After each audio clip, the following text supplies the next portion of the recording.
कौशिक घटक जी का सवाल है डिविजिटॉर्क के बारे में। इसको आपने ट्रैक किया है क्या? ये लंबी अवधि का निवेश है, उसमें करना चाहते हैं इन भावों पे और एक स्टैगर्ड तरीके से, चरणबद्ध तरीके से इसको खरीदना चाहते हैं।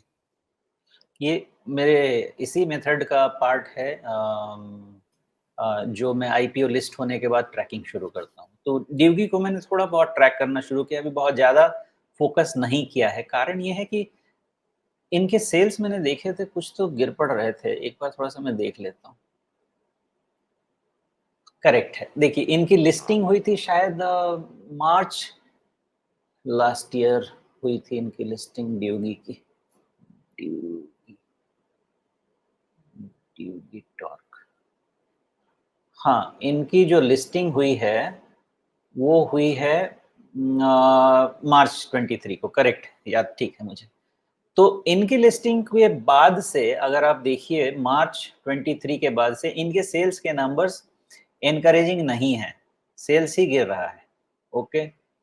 और आप इनके मार्जिन्स के नंबर भी देखिए, ये भी एनकरेजिंग नहीं है। दो इनके बिजनेस में मुझे कोई ज़्यादा प्रॉब्लम नहीं लगती है, बिजनेस एक अच्छा है। मेनली ये लोग technology based power train solution लिख रहे हैं। हाँ, पावर ट्रेन सॉल्यूशंस इस पे ऑटोमोटिव सेक्टर में है। सेक्टर तो फेवरेबल है, लेकिन अभी तक इनको जो माइलेज मिलना चाहिए था सेल्स का, वो नहीं मिल पा रहा है। इस केस में and with 7% ROE and 9% ROC, मुझे नहीं लगता कि मैं किसी भी तरह से 50 टाइम्स के ऊपर का मल्टीपल इनको दे भी सकता हूँ। पॉसिबल ही नहीं है मेरे लिए देने के लिए। इनफैक्ट 40 टाइम्स का भी देना मुझे डाउटफुल लगता है। तो नेट-नेट मामला ये है कि अच्छा बिज़नेस अच्छे दाम पे तो नहीं मिल रहा।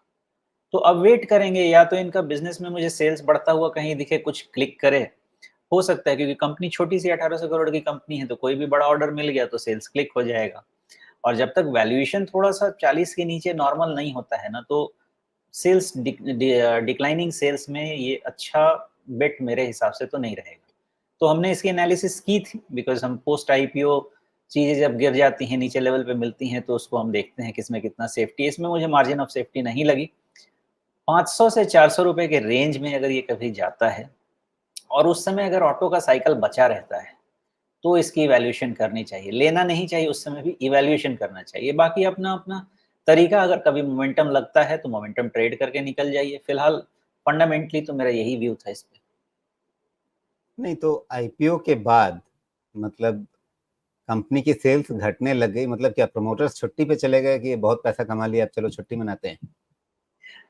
ये तो गजब की बीमारी है यहाँ पे राजीव जी। आईपीओ लाने के पहले तो मतलब इतना ही ज़्यादा मेकअप होता है कि उसके पीछे इंसान वही है कि दूसरा है, पता नहीं चल पाता है ना। ये ब्राइडल मेकअप वाली थ्योरी ना आपकी, क्या क्या रंग ब्राइडल लाएगी मेकअप भी पता आप नहीं। भूल जाइए राजीव जी। ब्राइडल मेकअप तो हमारे जन्म के पहले से चला आ रहा है, लेकिन अब का जो मेकअप है ना, ये जनरल मेकअप ऐसा है कि आप अभी आप ऐसे मुझे मिलिए और अगर मैं थोड़ा-सा फेस वॉश करके चला आऊँ, तो उसके बाद शायद आप कहेंगे अभी आपसे ही बात हुई थी क्या? तो अब तो वो मेकअप का टाइम आ गया है कि आपके चेहरे के ऊपर एक अच्छा-सा लेयर आ जाता है, जो कि आपको ही चेंज कर देता है। ये सब तो आईपीओ ऐसे मेकअप वाले हैं।